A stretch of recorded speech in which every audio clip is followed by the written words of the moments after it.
북한이 연일 남한 무인기가 평양을 침투했다고 주장하면서 적개심 고취를 유도하고 있습니다. 남북 연결도로 폭파 소식은 전하지 않는 대신 자원 입대하겠다는 청년들이 쏟아지고 있다며 내부 결속을 다지는 모습입니다.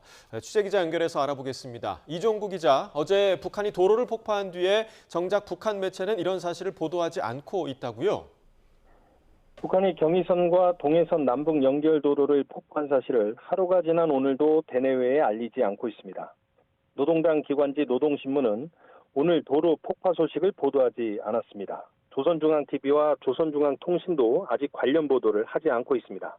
앞서 북한이 지난 2020년 6월 개성공단의 남북공동연락사무소를 폭파했을 때는 조선중앙통신은 바로 당일, 노동신문은 다음 날 보도했습니다. 이에 대해 여러 분석이 가능한 상황인데요. 먼저 경의선과 동해선 단절 작업을 지난해 연말부터 진행한 만큼 일부 도로 폭파 사실을 서둘러 발표할 필요성을 느끼지 못하는 것 아니냐는 설명이 나오고 있습니다. 이와 함께 지난해 말 김정은 위원장이 천명한 적대적 두 국가론에 대한 북한 내부의 정당화 작업이 마무리되지 않아서 주민들에게 알리지 않았을 거라는 추론도 가능합니다. 앞서 북한 입법기관인 최고인민회의는 지난 7일과 8일 헌법을 개정했지만 김 위원장이 올해 초 지시한 통일 표현 삭제와 영토 조항 신설 등을 새롭게 담았는지에 대해서는 공개하지 않고 있습니다. 네, 대신 북한 매체들은 평양 무인기 침투 사건을 연일 대대적으로 보도하고 있죠.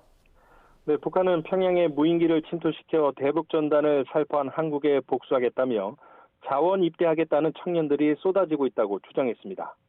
노동당 기관지 노동신문은 오늘 일면에서 북한의 주권과 안전을 침범한 한국을 징벌하려는 멸적의 의지가 온 나라에 차고 넘치고 있다며 전국에서 청년 140만 명이 입대나 복대 탄원서에 서명했다고 보도했습니다. 북한은 계기가 있을 때마다 외부 위협을 부각한 뒤 청년들의 입대 탄원 소식을 관영 매체에서 전하는 방식으로 체제 결속을 도모해 왔습니다. 그동안 자주 쓰던 선동 방식을 다시 한번 택한 것으로 보입니다. 노동신문은 또 한국 무인기가 평양에 침투했다는 소식을 접한 주민들이 들끓는 분노를 농사일에 쏟아부어 성과를 거두고 있다는 기사를 여러 건 싣기도 했습니다.